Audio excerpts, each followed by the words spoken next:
Since I finished up that lower valance, that tail panel, and that hood scoop, I thought, well, maybe I should start on this air dam that goes in the front underneath that valance. So I'll get out of the bag here and get started on it. Working on this lower air dam, the Trans Am. Right now I got some adhesion promoter on it, so I can get some primer on this thing. It's still a little too shiny for me, but we'll see how it handles that. And we'll check back on it here in a little bit. Okay, earlier in one of my videos I talked about this nose having a bunch of cracks in it, which really bummed me out. It definitely was the primer that cracked. Wherever I had that two-part epoxy for rubber bumpers and stuff, the primer cracked, not the epoxy. The epoxy stayed flexible underneath it, but the primer definitely did not. This is disappointing to have to go backwards. Sometimes that's what you got to do. So I went ahead and ground out all the cracks I could find, and there were quite a few, especially up on the top. As you can see, up here, this is where that epoxy was. The primer cracked, the epoxy did not.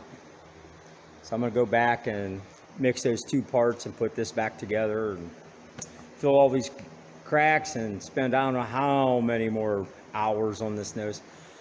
Have I told you guys how much I hate these rubber noses? They look really cool in the car, but oh my God, what a pain in the butt.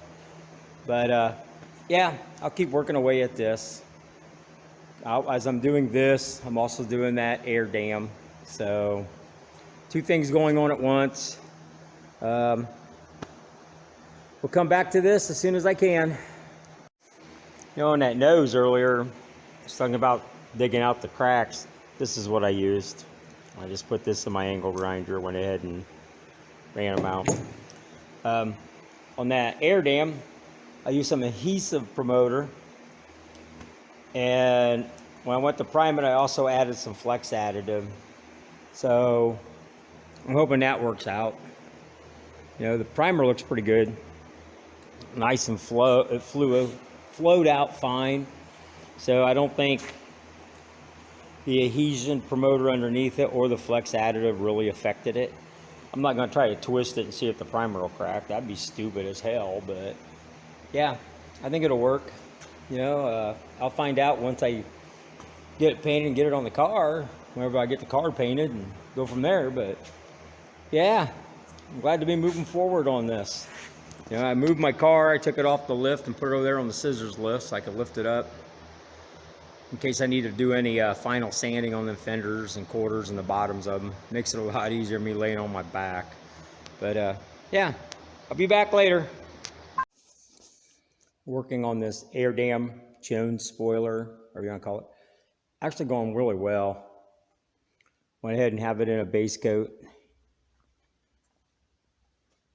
Add a little flex additive, like I said, to the primer and to the paint. I hope it doesn't change the color too much. I really didn't think I needed that flex additive on here, but that little welting strip on there probably does. So I'm going to go ahead and clear coat this. Back real soon. And voila, done. Got that chin spoiler, air dam, whatever you want to call it, clear coated and done.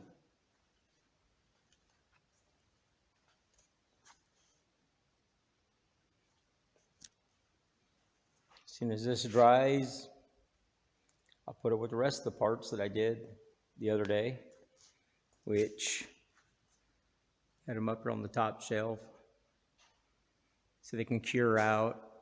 And I have the hood scoop up there, so it'll let the chemicals and everything burn off from them. You know, give it time to get rid of all that and get ready for the next move, which is probably going to be that nose. My dreaded nose. That'll probably be my next step, and I'll start getting that taken care of, but it'll be a while. You know, this weekend just got over, and I have to work next weekend, and I only have a couple days, and my wife wants to go to a car show. So that's kind of going to take out my week. But next week I should be able to get on this.